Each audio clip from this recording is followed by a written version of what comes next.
Hey, everybody.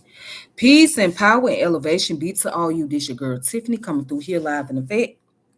Tonight, I'm going to be talking about why sociology and psychology matters. Why does it matter to us? Why these two subjects matter? So we have to really talk about it because by this being Black History Month, especially, we have to get into the importance of how sociology and psychology plays the role they play in our community or just in society in general. All right. Now, let's go into the origins of what is sociology and psychology. How are they similar and how are they different? Okay. Now, let's go into how are they similar. Both of them are social science because you're dealing with the science of people. Okay. And they both fall under philosophy and they can fall under anthropology. So, anthropology deals with the study of humanity. And within the study of humanity, you study psychology and sociology.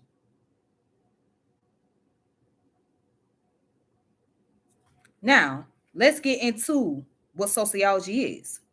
Sociology is the science of society, social institution, and social relationship.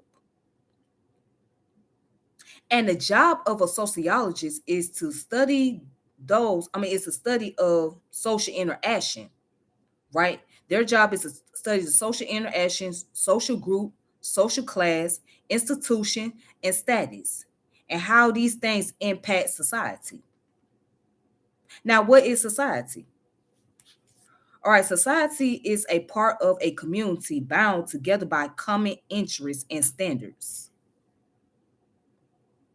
That is what a society is, a part of a community bound together by common interests and standards. All right. Now, what is psychology? Psychology is the science of mind and behavior. And what is the job of psychology? Is to study the psychology, meaning they should study the mind and behavior of individuals. Okay.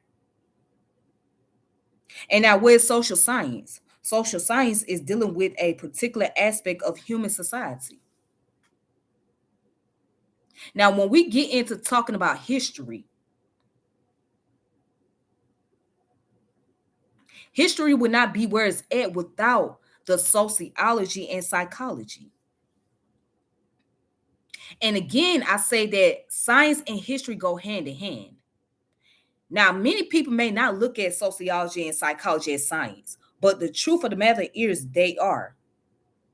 They are, they fall under science, but they call it soft science. Okay. And because they deal with the social aspect of it.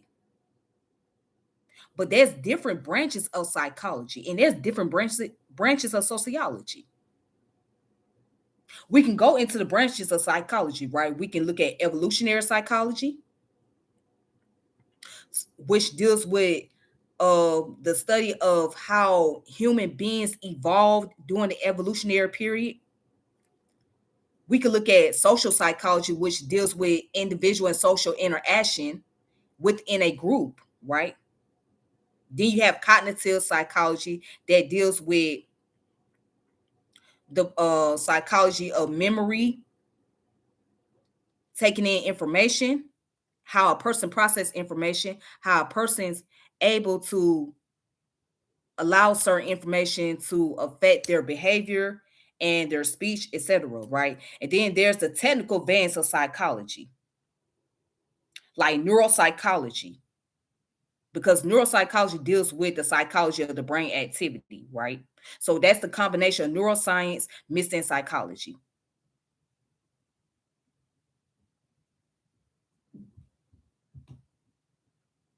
Then you have, let's say it's a long list.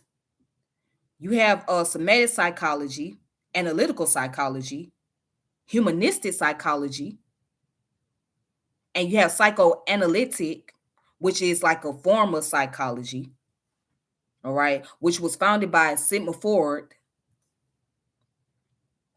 and analytical psychology was founded by Carl Jung. All right, so it's different branches of it. Now with sociology, you got sociobiology, right, which deals with the social aspect of biology, like how biology influences social behavior as far as natural selection is concerned. Okay, you got that part of it. Then you have what's called the psychology. Yep. Okay. Or socio-psychological, which basically deals with how psychology and the social aspect of things intertwine with each other. So, how does the psychological part of a human being plays a role into their social life or social event, social community, social research, etc.? How does that play a role? Um, so with that, you have different forms of research. Okay. These research are required. So the research methodology, all right, within both psychology and sociology are called qualitative research and quantitative research. Now, quantitative research deals with statistics, numbers. All right. So when people do studies, right, and if you notice the numbers and statistics taking place, that's quantitative. And that's the focus is on the number of people that participated in some form of research, etc. Whereas qualitative deals with the importance, the purpose behind those research, right?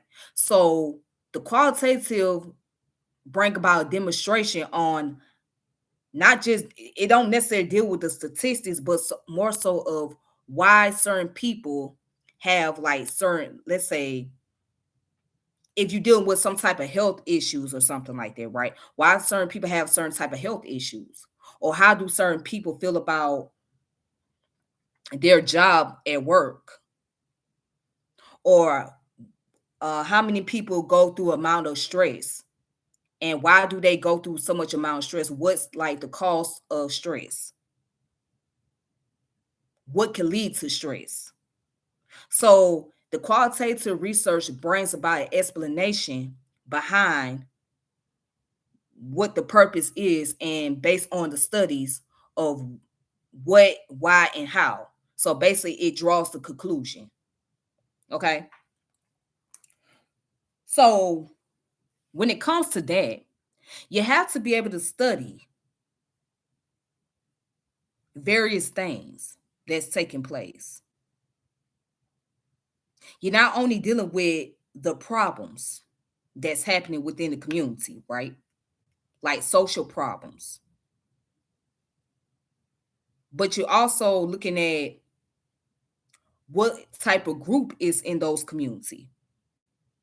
And within those groups, why do you have different groups of people involved in this community? And what are their beliefs? What are their philosophies? Why do they think the way they do? Why do they appear different from others? So when you look at the Black community as a whole, right? There is the Black community, and within the Black community, there's different other communities, right? So there's like a sub branches of community of Black people. Because not all Black people are going to be in one room with each other, right? Or they're not going to be like one group per se. They are a collective, but then there's differences. So you got the group of people that's in the alternative lifestyle. You got these group of people over here that are In a spiritual community, you have these group over here that are atheists, right? You have these group of black people that are in the upper class community, black people that's in the middle class, black people that are in the lower class. You got black people that is involved in the street life, in the street gangs organization. So it's like a subdivision of black folks. So the job of the psychologist and sociologist is to figure out why. What's the origin? The sociologist is looking at, okay, where did these groups come about? How long have these groups came along? Why is there different types of groups? What title do they give themselves? Now, then the sociologist will go to the psychologist, and the psychologist studies the individual mindset, behavior of why they think this way. Why do they want to segregate themselves from a certain group of people? Why are they identifying themselves this way? And within that group, they belong to over here. Let's look at them as individuals. What set them apart individually? And so what they do is they give an explanation to the general population or to those in the mainstream who may not understand, who may not be able to relate to what's going on with these groups over here. So those people, once they done their studies and research, they, you know, write books or articles or whatnot or dissertation to explain this is why these group exist. And this is the origin of what took place, right? Or the origin of the organization they belong to. So when it comes to dealing with African Americans or just Black history in general, this is why they are needed. Because now you got to give the accurate history and accurate information to the people that's in that group to learn about where their ancestors come from, how their ancestors got here, and how have their journey from the continent impacted their behavior, right? And their mentality, and how they had to learn how to adjust being in a foreign country, being in a different culture than theirs. How did they go about doing so? So, what I'm telling y'all is when you see the nonsense that's going on the internet, there's the pros and there's the cons. There's the pros and the cons to social media. You'll find good information on social media, right? That's the pros. You'll be able to connect with people that are like-minded. That's the pros, right? But this is where the con comes in. The misinformation that people spew on the internet and how it creates such division amongst a group of people who come from a group of people that were brought over from the transatlantic slave trade. So when you got these selective of people over here trying to frame the mindset of these other individuals, right? They're trying to create a cult. And what they're doing is they're being deceptive. And by them being very deceptive, they're causing these individuals to go back and forth, which brings about the crab in the barrel mentality. So now there's this group versus that group, and that group versus that group, and that group versus this group. And then you got this person over here trying to rewrite history and they don't have the accurate information. And then you got this person over here trying to give proper information, but they're clashing. So now it brings about collateral damage.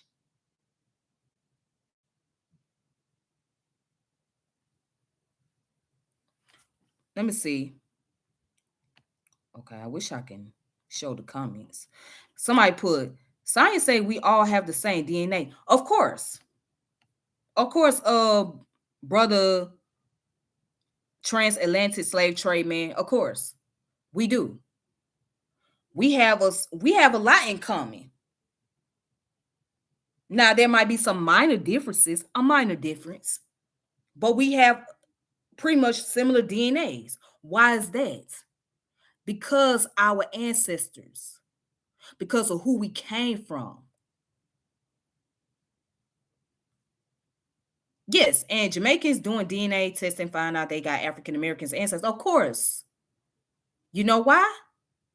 Because those Africans, when they were brought over from the Caribbean islands, right? They was brought over here. That's what you call triangular slave trade. Those Africans were sent to the Americas. And speaking of that, someone had posted a question on Facebook. Oh, excuse me. Someone posted a question, and that brother name is Garfield Reed. Some of y'all may know him, some of y'all may not. Okay. Brother Garfield posted a question, which I thought that was very logical. He says, if you had an ancestor that was born in Barbados in 1690 and they were sent to South Carolina as a slave to labor, would their lineage be considered as FBA or Caribbean? And I think he was trying to prove a point.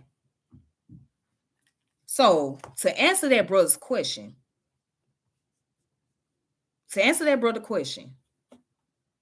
you will be African first and foremost. You will come from a tribe that came from multiple kingdoms. Okay? You will come from tribal people that came from different kingdoms in Africa. That's where you will be. Because you have to remember at one point in time, it was no such thing as an African slave being looked at as a Barbadian, or what you call them, Bayesian people or people from Barbados, right? Or they weren't even identified as American. Okay? They were African slaves. So by them being African slaves, right, from different tribes that came from different kingdoms, that's what they were. And so if you want to argue that, they will be considered as both, because it'll be in both of their lineage. It'll be in somebody's Caribbean lineage, and it'll be in somebody that's a FBA. But what I'm saying is, see, it's sad when somebody has to ask a question like that, because this is how divisive social media have become. And with that being said, what's going on? This is why psychology and sociology has to play a role in this, to figure out, hey, what is the problem? And what can we do to bring about better solution? How do we bring about proper education? Now, this is where they need to address the educational system. Address the educational system as far as why are the people are not learning about history, or why are they not learning about economics? And how do we promote these things into the school system? This is where the evaluation comes in.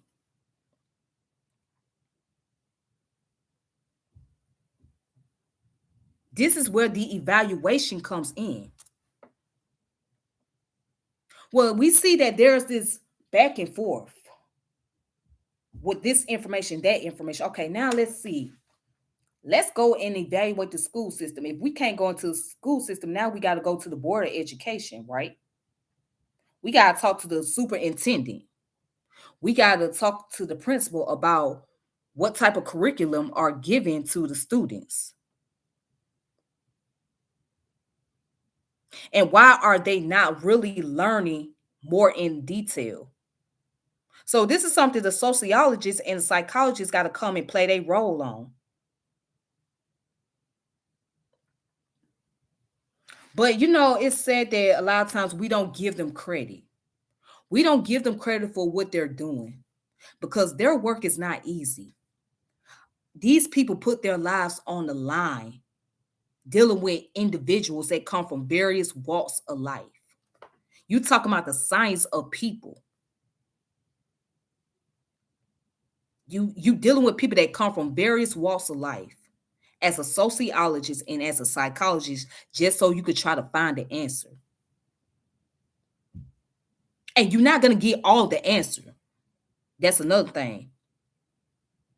They're not going to get all the answer in one day. It may take years. Hell, and they still won't get all the answer. So some things are going to be left unsaid. Something is going to be unknown. But then others, it will give them a general idea. So what these people try to do is they try to bring healing. They try to bring the knowledge. They try to play the role as the educators for the community. And see, it's very imperative to have people who are from our community, who's been around and who knows enough of what it's like to deal with trauma, oppression, racism, etc.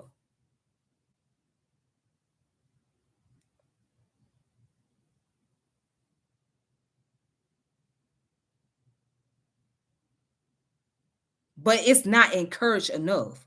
But I would say this, I want to give a shout out to brothers and sisters who are involved in these fields of study, who are the psychologists, who are the sociologists, and those who are neuroscientists.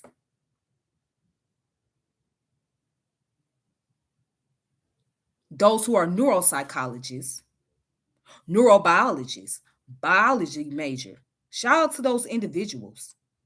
They are really doing the damn thing. Those who are doctors that's working in the medical field. Psychologists. We want to thank those people because their job is not, their job becomes very complicated and it gets very frustrating, infuriating because you try to seek out answers. We want to give thanks to those anthropologists, bioanthropologists, for putting in a significant amount of research and time to deal with the scientific information, right? To deal with the study of biology and trying to combine those elements together into how we as humans are alike, but we different. Those bioanthropologists, they study epigenetics. And if you guys don't know what epigenetic is, it deals with above genome, means that it deals with the gene expression. Okay.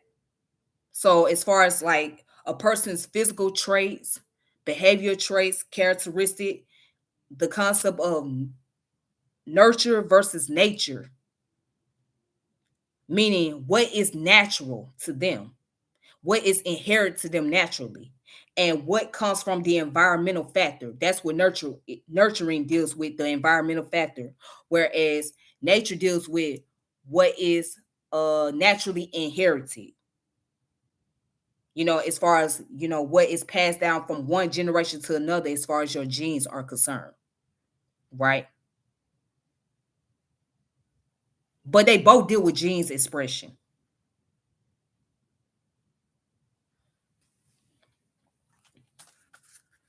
Now, I'm going to give a list of names of people. Thank you so much. Thank you, thank you, thank you. I appreciate it. I appreciate you. Thank you, brother.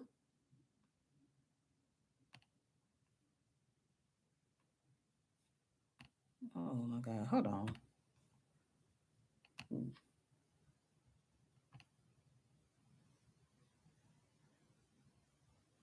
Thank y'all so much. FYJ Entertainment, I thank you. I appreciate it. Thank you, brother. Okay, hold up.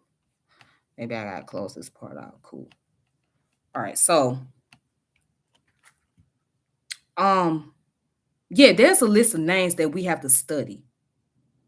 All right, and I recommend people to study, especially by this being Black History Month, because these people have really impacted our community in multiple ways. And oftentimes they don't gain the recognition. They are not receiving proper credit to where credit is due. So let's go into the psychologists. Kobe Kaban, Dr. Edward Bynum, who is on the American Board of Professional Psychology, okay? Dr. Naeem Akbar, Dr. Robert L. Williams, all right? So he was the one, Dr. Robert L. Williams came up with a term called Black Ebonics. And he had a book called Black Folk Language. Well, it's called Black Ebonics, the Black Folks Language. That's what it's called. Ebonics, the Black Folks Language. All right. And Robert L. Williams was the one that started the Black Association of Psychologists. He was one of the founders. All right. Dr. Patricia Newton is another one. Dr. Wade Noble, Dr. Amos Wilson, one of my top favorite out of all of them. He's number one at that list. And when I say he does a phenomenal job explaining the social behavior, psychological behavior, he does a great job at that. And you will have to take notes to pick up on the information that he's saying. You will have to read in order to get what he's talking about when it comes to psychology, because he goes deep. It's like, you know how a surgeon cuts the head open, right? Okay, to go in there and to get the tumor out the person, right? To remove a tumor, they have to cut deep and open to go inside that person's, you know, skull or whatever, right? To do the operation. And so once they get done doing the operation, they make sure everything is clear and then they sew it back up. That's Dr. Amos Wilson. It's like he does a deep surgery on the psychology of Black people, right? He goes deep into it using critical analysis. And once he gets done doing that, then he brings some form of healing and motivation to the people. But he has to go to the root of things. And he does a great job at it. So, yeah, that's one of my personal favorites. Dr. Edwin Nichols, another one. I like him. Another one on the list. He's very deep. He deals with the axiology. Axiology deals with the value, the study of value. So axiology is a form of philosophy. and it's spelled A-X, X as in X-ray, I-O-L-O-G-Y. Okay? That's axiology, the study of value. So in this case, he talks about the value of being a human being, the value of being black. All right. Another one who I forgot. What's her name? Dr. Marimba Anin. That's another one. Dr. Marimba Anin. She wrote a book called, she wrote several books, but the one that I would recommend is called The Unbroken Circle. Yep, The Unbroken Circle by Dr. Marimba Anin. And she was good friends with Dr. Francis Cress Welsing, who I also recommend people to check out. And also check out Dr. Joy DeGruy. Dr. Joy DeGruy is another one. She has a book called The Post-Traumatic Slave Syndrome. Check out her work. All right. That's it for the list of psychologists. And I got some books over here, so I'm gonna give some books recommendation as well, show the books that I have. Now, sociologists, W.E.B. Du Bois. So W.E.B. Du Bois was very phenomenal. He played a phenomenal role in not only just reshaping Black history, but also Pan-Africanism. He had multiple degrees under his belt. He was not just a historian, an educator. He was also a sociologist. He was a sociologist, and he was a professor at Atlanta University. He taught for 13 years. Now, here it is, a man that came from up north. He came from Boston, Massachusetts. Was it Boston? Yeah, Boston, Massachusetts. He came from Boston, came down south, was totally oblivious to racism because the environment that he grew up in, he was in the middle class community. Now, some people would look at him as being a house Negro because of his mentality, the way he thought.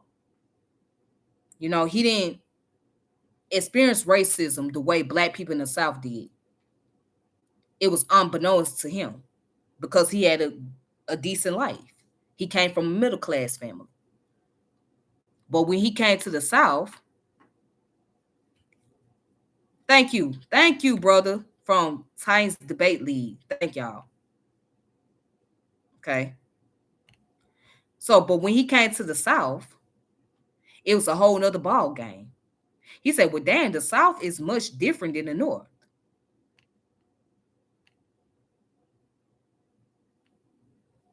The South is much different than the North.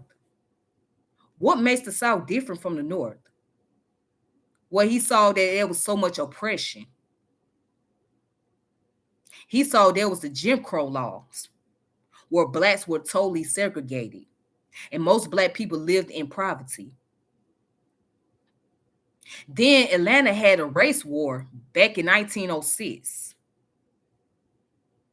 Yeah, Atlanta had a race war.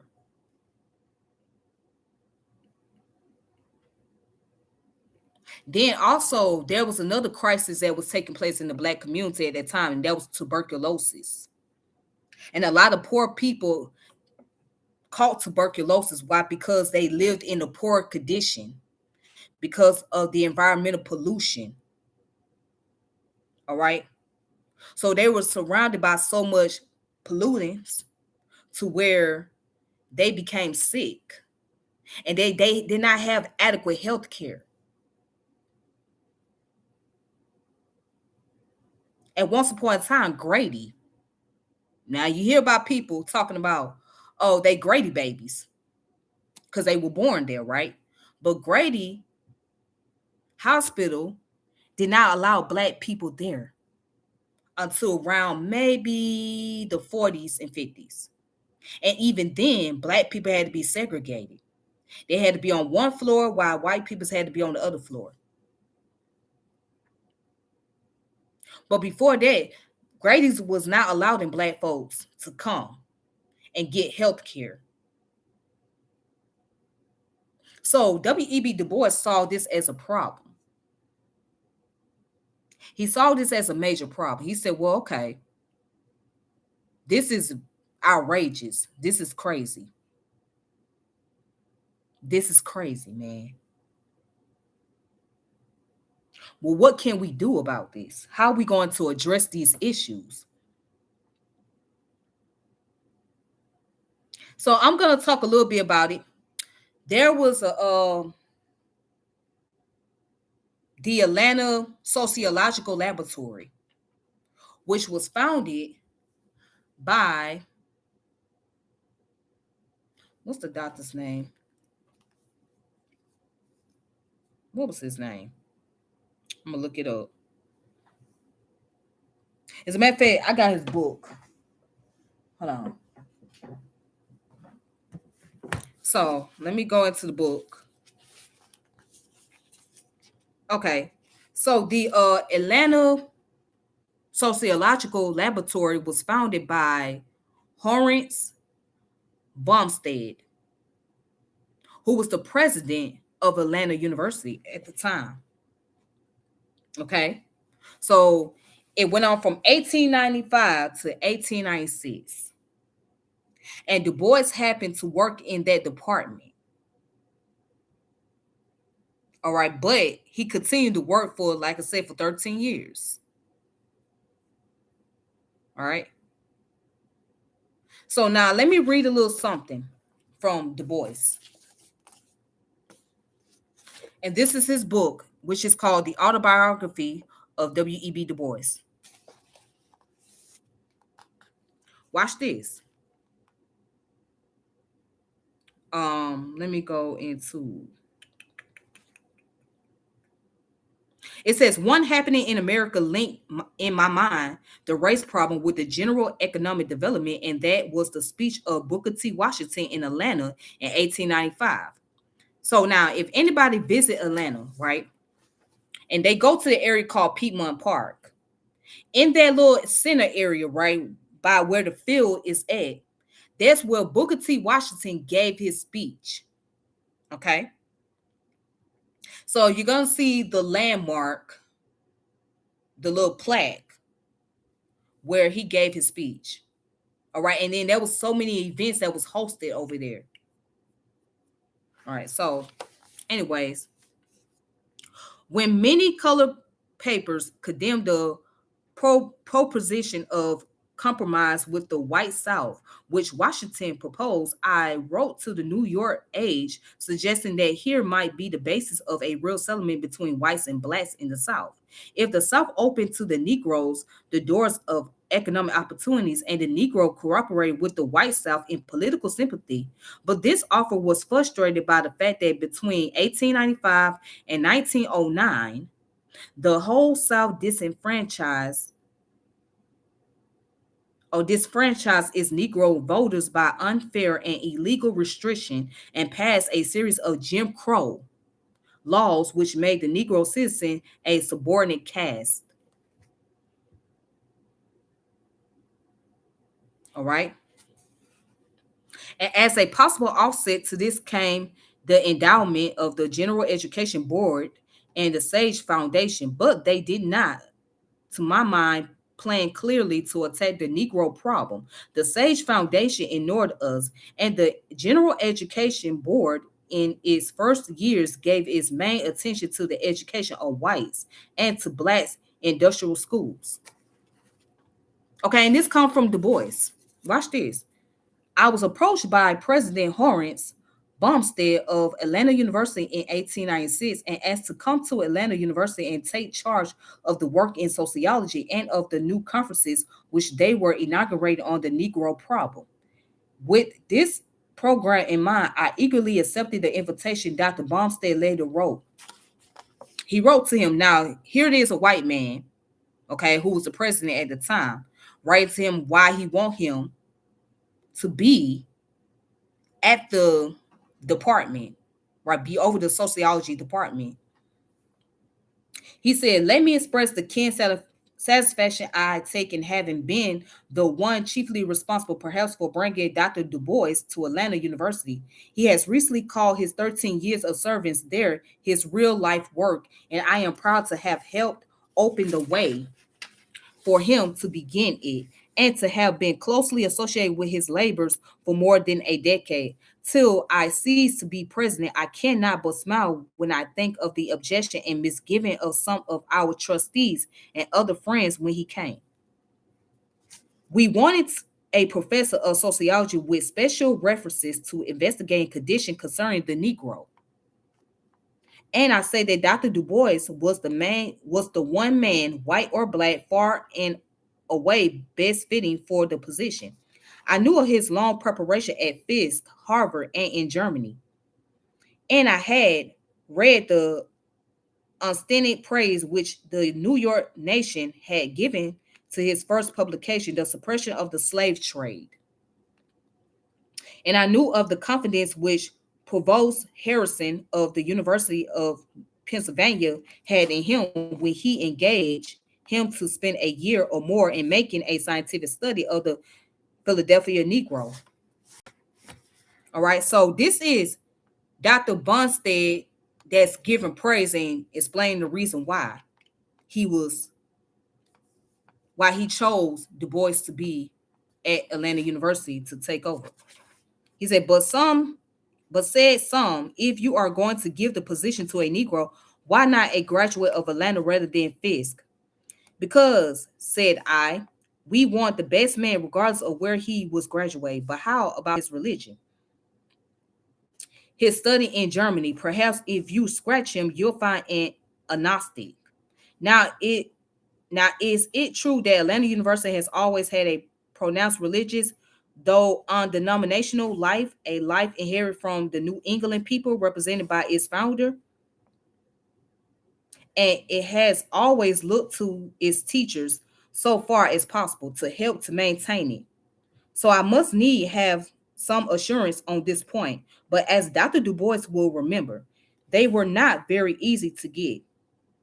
He seemed to be one of those persons who, when asked about their religion, replied that they have none to speak of.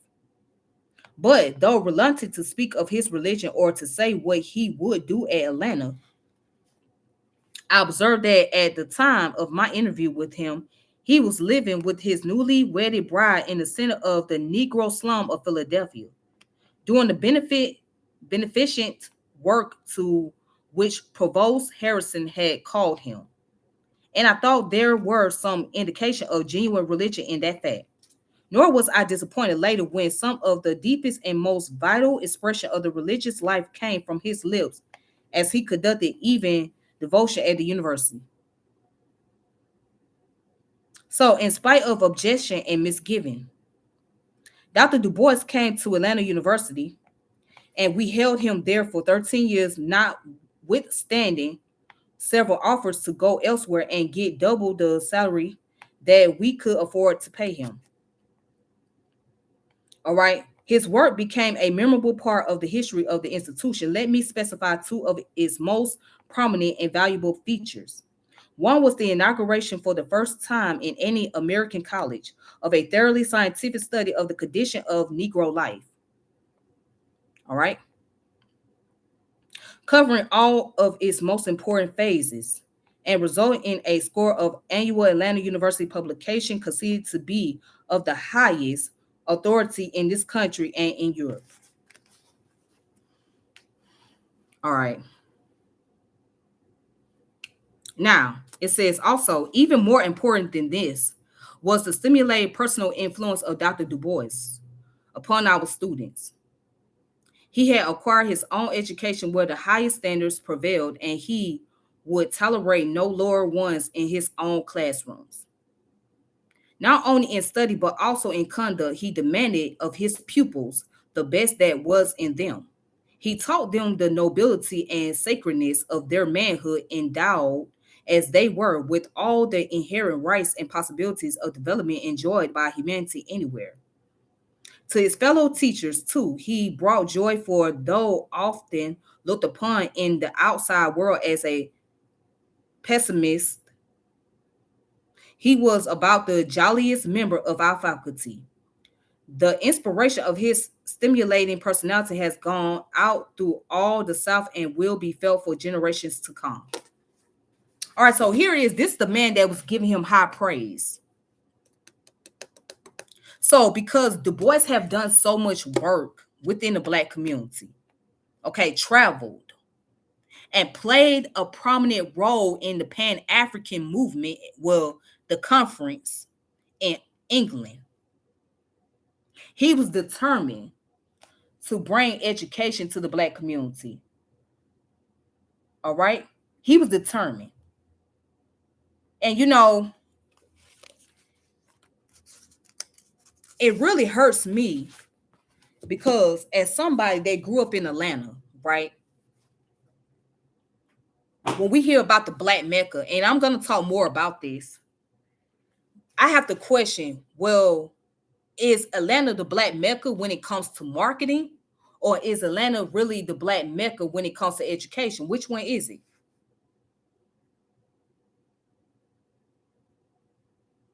Is Atlanta really the Black Mecca?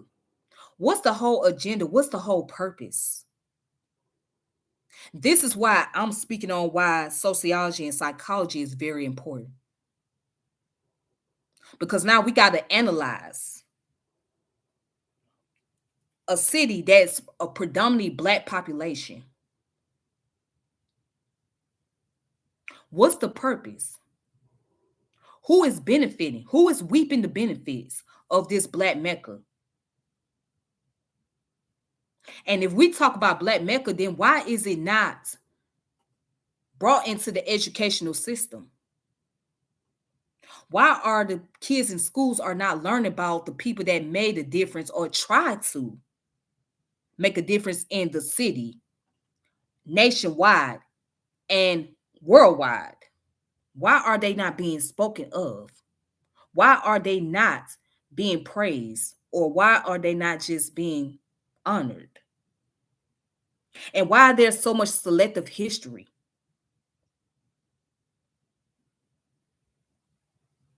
Because I'm gonna make it real brief. What I see when it comes to Atlanta, right? I mean, it's so much pride in the city, but it's so much brokenness in the city as well. See, people focus on the pride part, but they don't focus on the brokenness. And the brokenness is the classism, it's the social status, it's a division amongst Black people. The division amongst Black people, even those who are in the inner city. Now, I didn't recognize this growing up because as a little girl, I didn't understand. You know what I'm saying? I didn't see this, you know. But it took me my adulthood to actually pay attention and be like, damn, is this what's really happening? Is this what's really happening? It's not really what I think it is. So, what is this whole purpose? Is it a marketing scheme? Is it a way to market to the world?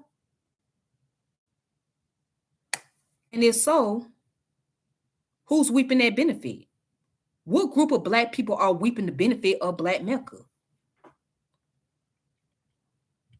And I'm going to tell you who reaping those benefits of the Black Mecca. Those who are in the middle class and the upper class. And see, those who are in the upper and middle class, they have a certain type of attitude towards the people that are poor. And those who become the representation, the face of the Black Mecca are particularly celebrities. Okay?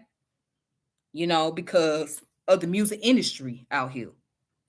The music industry is so big. So the celebrities become the face of the Black Mecca.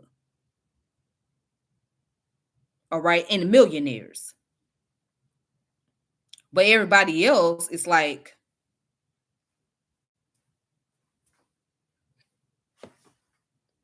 they are insignificant. And only time they matter is when it benefits the people who are at this level. So what I see is selectiveness of Black history.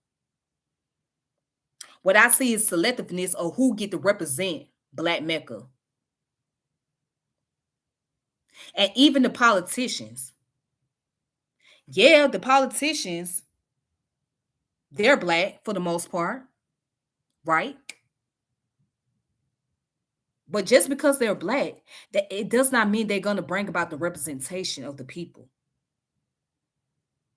If you know, it's in almost every Black city in America, whenever you have a Black politician around, it seems like things are getting worse. And I'm not trying to be a bigotry or a bigot, but it seems like things are getting worse.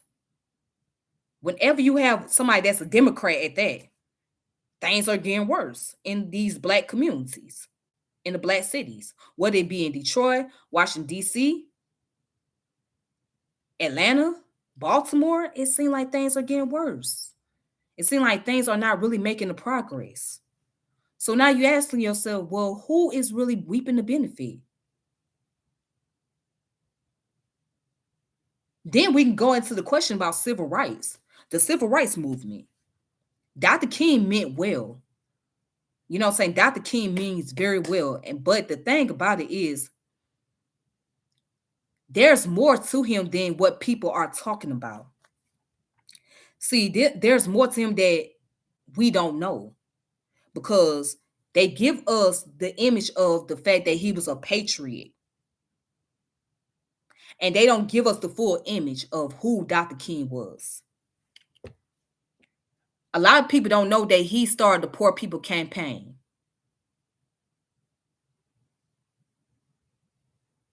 Now, who's finishing the work of the Poor People Campaign? Who's taking over? A lot of people don't know that. And I think he was the founder of the SCLC, Southern Christian Leadership Conference. He was the founder of that. See, a lot of people don't know that. A lot of people don't know that Dr. King, one of his last speech was dealing with the Poor People Campaign. And he was discussing, he was talking about it. Now, here's the thing about him. He came from a middle-class family as well. His father was a pastor. His father was a pastor. And his mother played the organ in the church.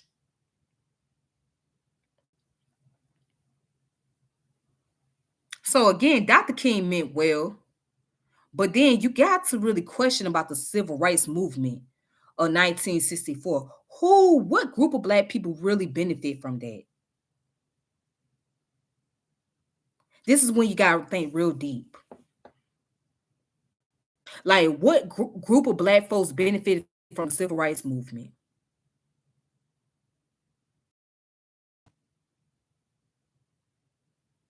So you could get into Karl Marxism in this whole what is it called? The lumpen proletariat talk. You can get into that. You can get into that discussion about, you know, the working class and how they're being taken advantage of by those in the middle class and the upper class community. Like, yeah, because it's a lot of that, but you know, it's quiet as it kept. A lot of people may not notice that until they start paying closely attention. And it was about 2 or 3 years ago I started paying attention. I said, damn, there's a lot of division going on within the city. There's a lot of division going on with Black people. So, and then a lot of cities are named after Black people. I mean, not a lot of cities, a lot of streets are named after Black folks. Hell, even the government housing projects, most of them were named after Black people who were philanthropists, entrepreneurs, educators,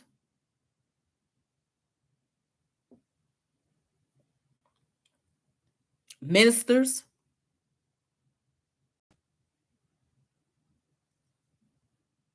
Yeah. But do you think that these kids were taught that in school back in the 90s and 2000? Hell no. They weren't taught that. They weren't taught that the housing projects they were living in was named after black people that played a prominent role in the community. You think these kids learned about that? No. Did you think Andrew Young at that time pushed for black kids to learn about black history in schools, in the Atlanta public school system at his time as a mayor? No.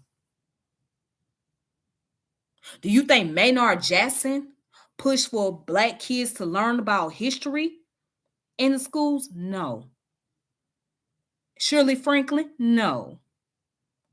Keisha Lance Bottom? No. Kareem Reed? No. Andre Dickens? Hell no. They're not pushing for that. They're doing the job that they are designed to do. That's what they were doing. They were doing the job they are designed to do. Maynard Jackson was doing his job that he was designed to do. And that was to bring economic resources to the city, even if that means to make Atlanta an international city. That was the primary focus, to bring the attraction to the city while everybody getting pushed out the neighborhood, getting pushed out of their own communities.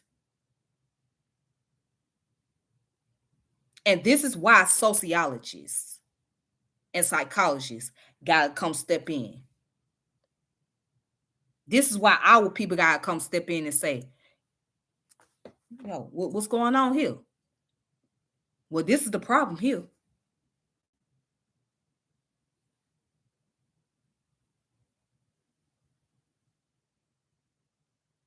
And we need more and more of that, in my opinion.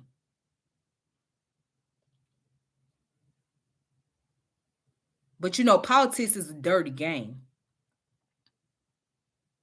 So I think the whole thing with the Black Mecca was political and economical. Again, it was political and economical. It was an economical strategy and it was a political strategy. That's how I see it. It's no different than somebody having a commercial advertisement. But I don't want to go all the way deep into the end because there's going to be a long list of things I want to talk about regarding to how I feel about what's going on with the city of Atlanta and, the whole idea with the Black Mecca and things of that nature. That's going to be a long subject. So that's something that I will have to deal with on a separate day. Okay, on a separate day. But I just want to talk a little bit about it. Anyways, let me continue on with the books. So this book right here is called Introduction to Research Methodology by Uwe Flick. Okay. So again, this is a type of research methodology that the sociologists and psychologists use. So this book goes into the qualitative and quantitative research. All right.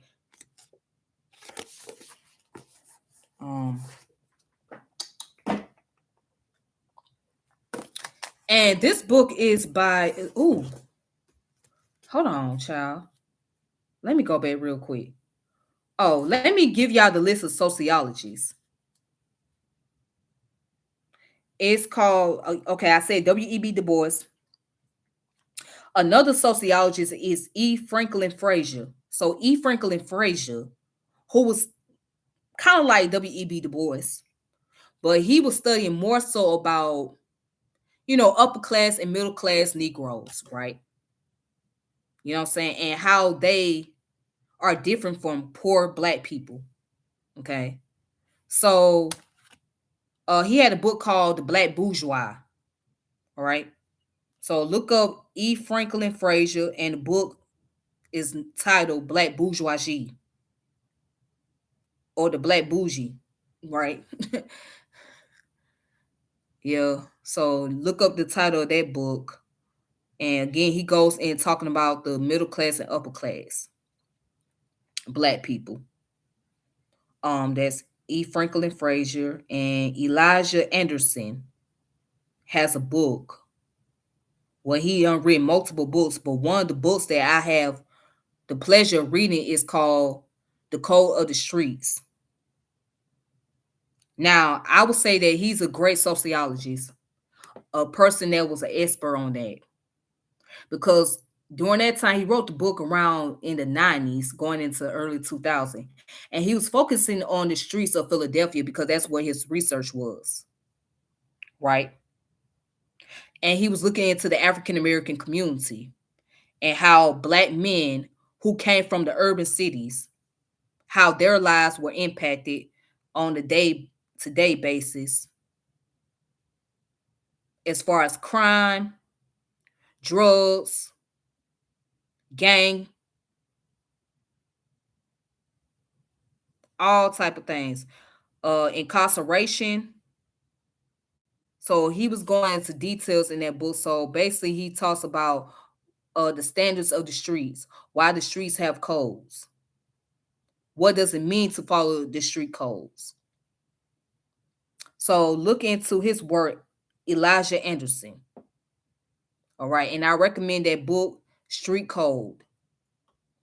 And the late Nathan Hare, who was the husband of Julia Hare. Okay, the late Dr. Nathan Hare was a sociologist. All right, and I think he was at the university in San Francisco, I believe. He had a he was head of the Black Studies department. All right, but he really did a lot of work when it came to sociology. He worked with alongside of people who were like in the Black Power movement, who were activists at the time, etc. Yep. Patricia Hill Collins, another sociologist, and Alondra Nelson. So Alondra Nelson, she's also a sociologist. As a matter of fact, she wrote this book right here, which is called The Social Life of DNA, Race, Reparation, and Reconciliation at the Genome. All right. So this book goes into the epigenetics, talks about the transatlantic slave trade. And she argues for reparation, why we deserve reparation in this country. Okay. So as a matter of fact, let's go into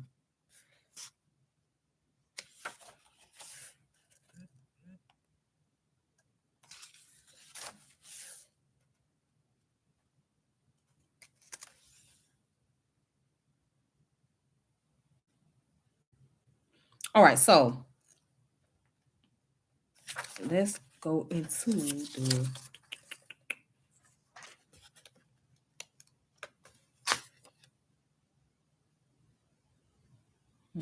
where do I want to go into?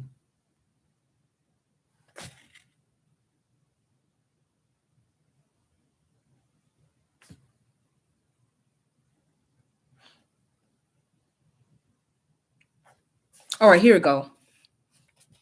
So it says DNA is the ultimate bit data. Genetic DNA is multivocal and contains information that can be used in various facets of society, regardless of its source or its original intent of use. And genes are omnibus. They confer many types of information simultaneously. DNA analysis, therefore, move across and between the expected medical, forensic, and geological domains, and also beyond them into a wider set of arenas with expanded purpose. Diverse ends and aspiration are now sought with and through the use of genetics. This diffusion comprises the social life of DNA. This social life approach to genetics follows the methodology of the anthropologist Arjun Apradure or Apradura, who in the social life of things argues that to understand what objects mean and why they are important, we must trace their circulation in society. Things in motion, illuminating their human and social context and revealing the human transaction and calculation that it living things. By similarly tracking DNA analysis, we gain insight into where and why genetics is called upon to answer fundamental questions about human existence. And often through extension of its popular geological uses, genetics is today engaged in practices of identity formation, in philanthropy and social economic development projects as corroborating evidence in civil litigation and historical debates and elsewhere. Thus, although the therapeutic utility of the genome may be arguable, the social life of DNA is unmistakable. The double helix now lies at the center of some of the most significant issues of our time. All right.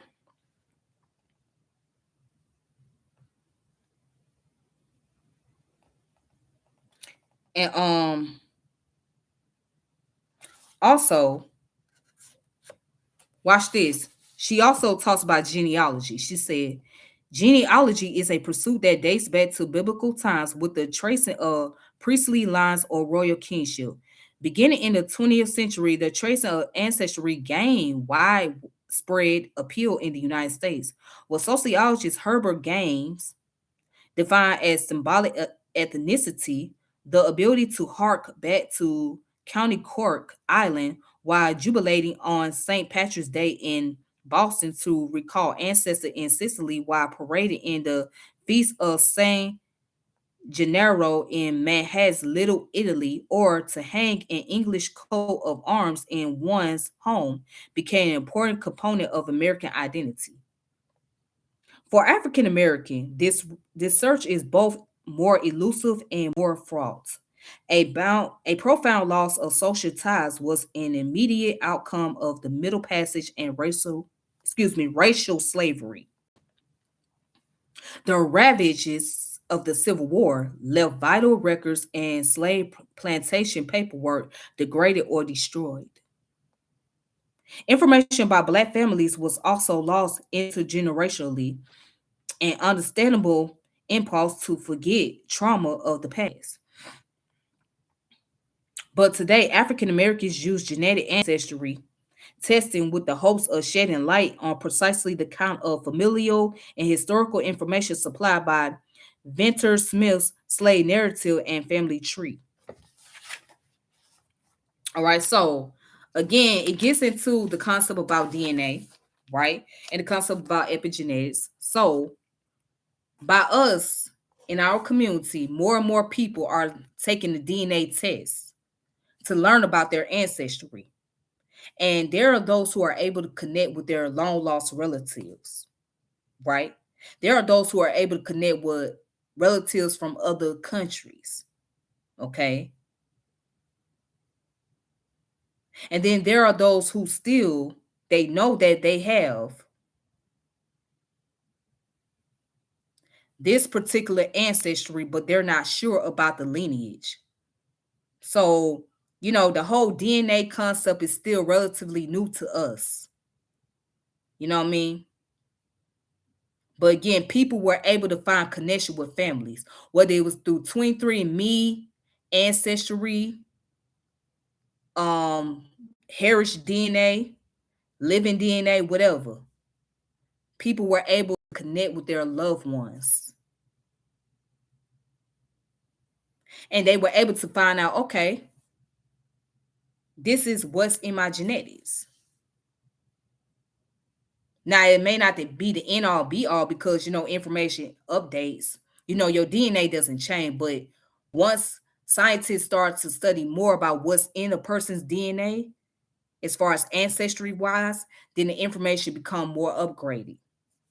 So, but a lot of us discovering that, okay, yeah, it's true. We do got some African ancestry.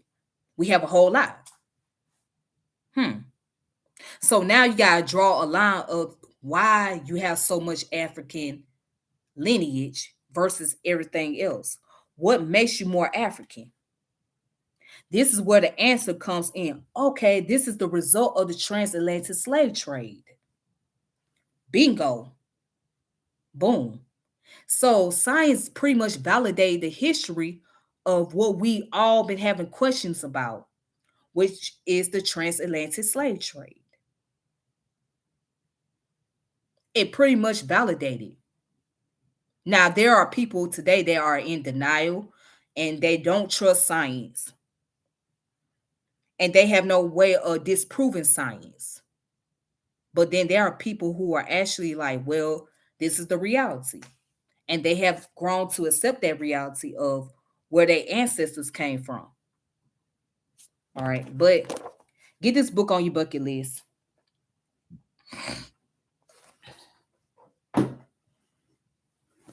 Our African Unconscious by Dr. Edward Bruce Bynum. The Origin of Mysticism and Psychology. Okay. So this brother here, he deals with a lot of spirituality, but he deals with what is called transpersonal psychology. All right. But he talks about the origin of the mysticism and why mysticism was practiced. Right. And then he also get into the psychology behind it and behind the mindset of the people that study the origin of mysticism. Okay. So let's see. So in the first chapter, he talks about the evolution. He goes into evolution. He talks about Homo sapiens sapiens, right? The beginning of humanity. Let me see.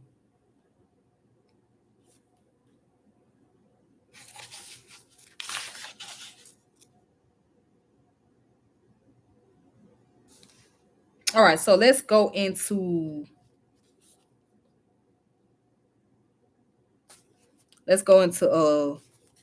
the paragraph real quick.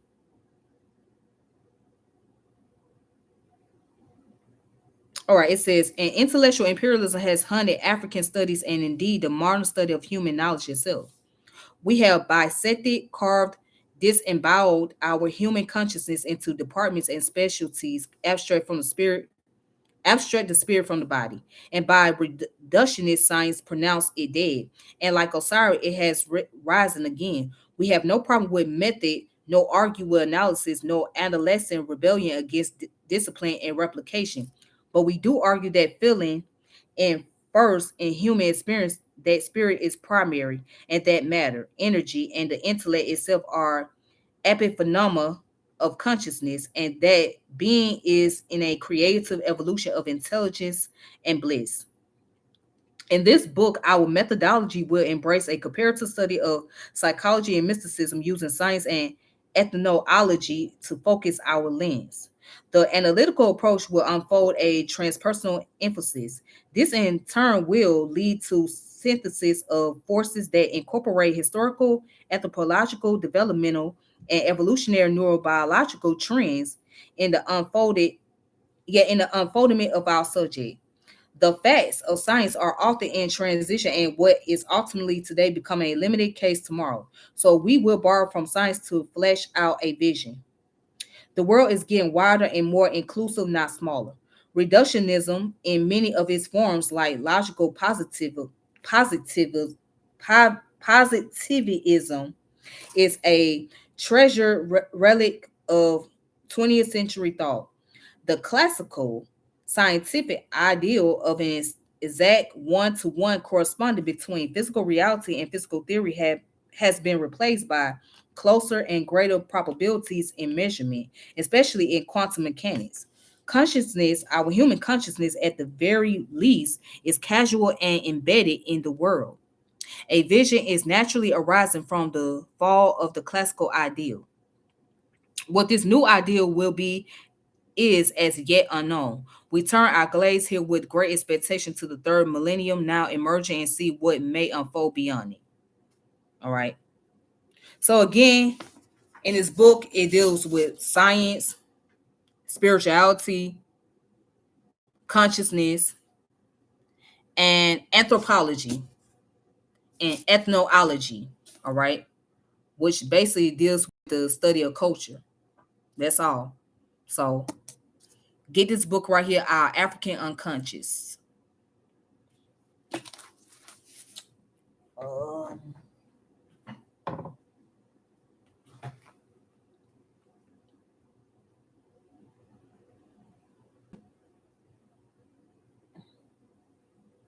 all right, this book right here is called Internationalism, Pan Africanism, and the Study and the Struggle of Social Classes by Madibo M. Kadale. Again, Madibo M. Kadale, PhD.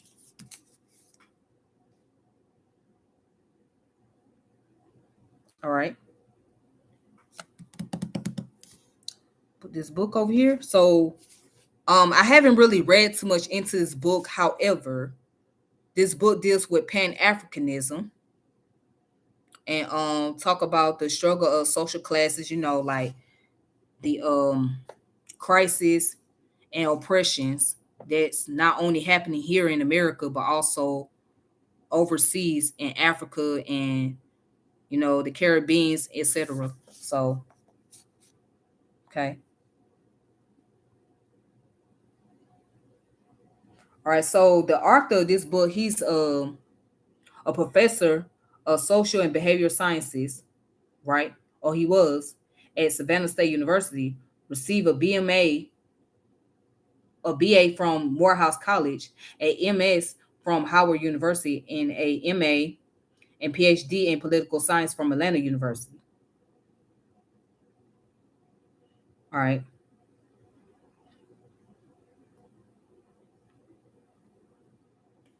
So yeah, it's a very thick book,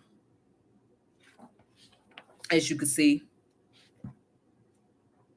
But this is somebody who was an activist, um, and also he's an educator, and he studied a lot about the political system, economic system, and whatnot. So again, get this book on your radar. All right then. And the next one is Know Thyself by Naeem Akbar. Get this book on your radar as well. Dr. Naeem Akbar really gets into, he breaks down psychology in this little short book, right? So he tried to condense it all together, right? Because to really get into a subject like psychology, you really have to. It'll be consist like 300 or 400 pages, but he broke it down into like 75 pages. All right. So he said a lot in this one little small book. And he has plenty of other books, such as The Community of Self, okay, and The Psychological Slavery. But I strongly recommend The Community of Self book. So, and also Know Thyself. Yeah, these are books that's written by African Americans. Okay.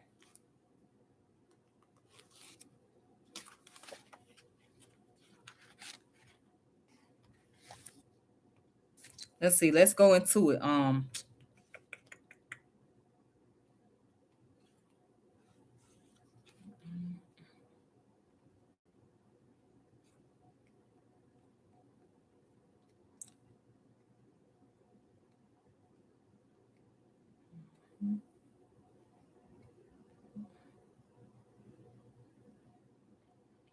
All right. So let's go into the introduction real quick. So the introduction, it says, knowledge is a hallmark of civilized human life. That special attribute which distinguishes human life from all other forms of life on this planet is the unique ability to acquire knowledge. Knowledge is the capacity to know oneself and to have the ability to communicate that knowledge to others. Okay.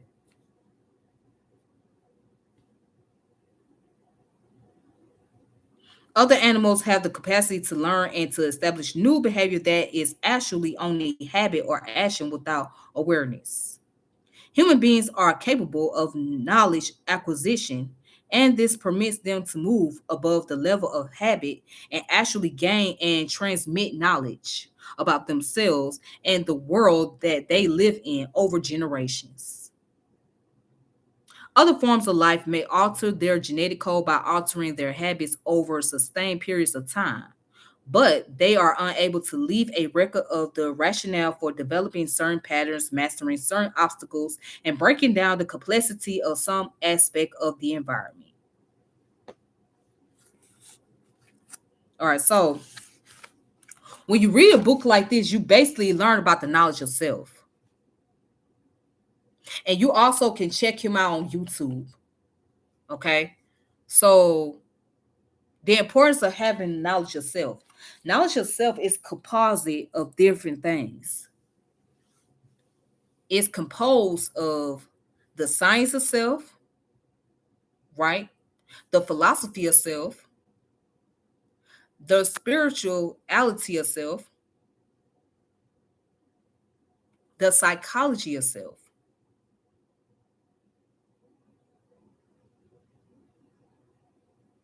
So when you deal with the philosophy, you're dealing with the ontology and the axiology of self. What is the value of being a human? What does it mean to be human? Okay? That's where your philosophical concept come in. And psychology means basically what is what does it mean to be a human from a psychological level, from a mental state.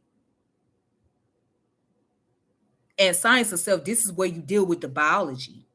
Okay? This is where your biology, this is where your biochemistry come into existence, right? Neuroscience, because now you're dealing with that science itself, right? And the spirituality itself, dealing with yourself from a spiritual standpoint if you're into the spiritual schools of thoughts. So you try to see, well, what does it mean? Am I a spirit going through human experience?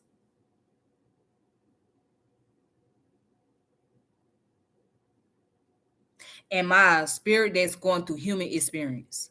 Am I a spiritual being?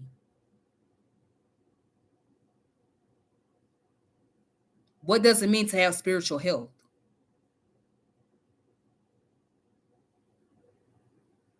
What does it mean to have spiritual connection?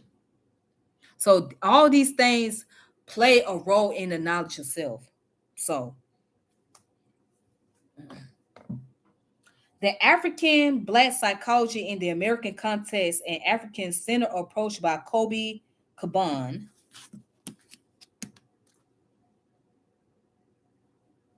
Okay. So his work is very similar to Dr. Naeem Akbar. All right. Or more so like Dr. Wade Noble. All right. So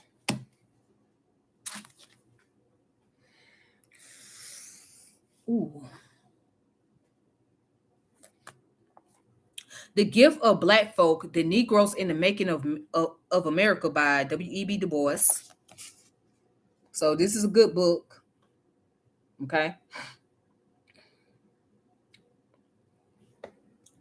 All right. Dr. Du Bois.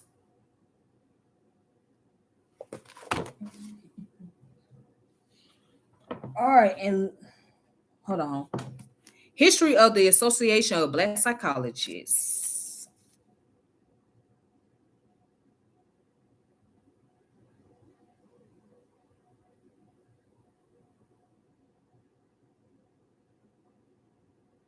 All right. Robert L. Williams, PhD.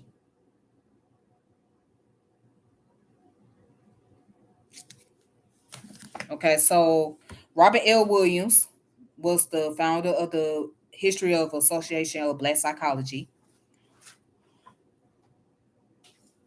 All right. And all right, so mental side. by Baba Baruti. Okay. So Baba Baruti wrote this book to break about uh, how the mentality of Black people has been destroyed due to systematic oppression, and how Black people have been totally segregated from their history.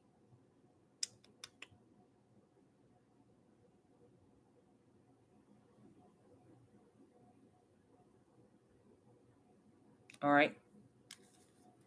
Mental side.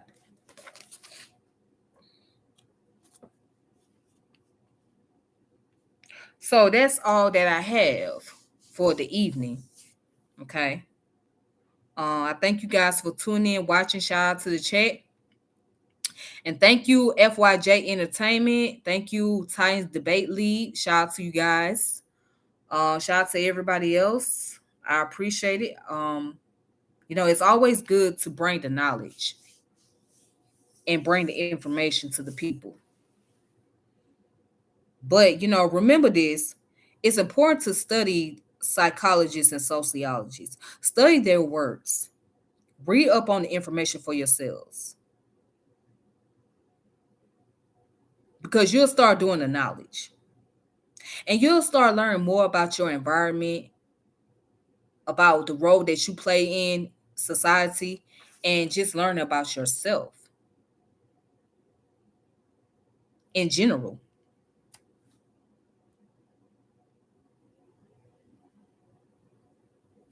Somebody asked why we don't ever know how to apply it. That's a good question. That's a very good question, because we don't study enough.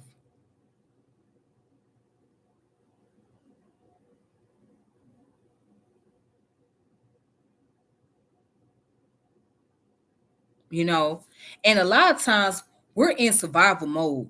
So when we're in survival mode, we don't care about anything else. We're just trying to focus on getting by and get to where we need to go in life.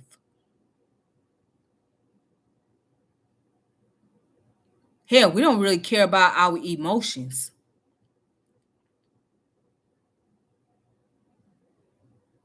Why should we care about our emotions?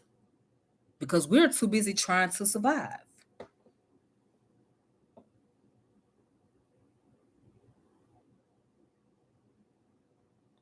We're focusing on other things. We're like in that panic mode all the time.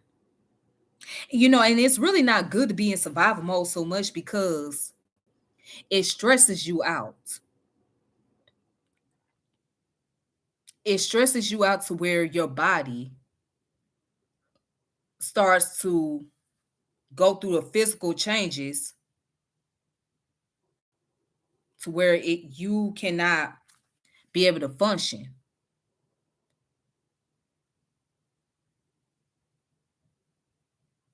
So you ignored the most important thing as far as your health, because you're trying to get to the money. No, I did not see that interview with Tamir Rice's mother. No, I haven't watched the interview yet. Um, but all right, you guys, let me go ahead and log off of here.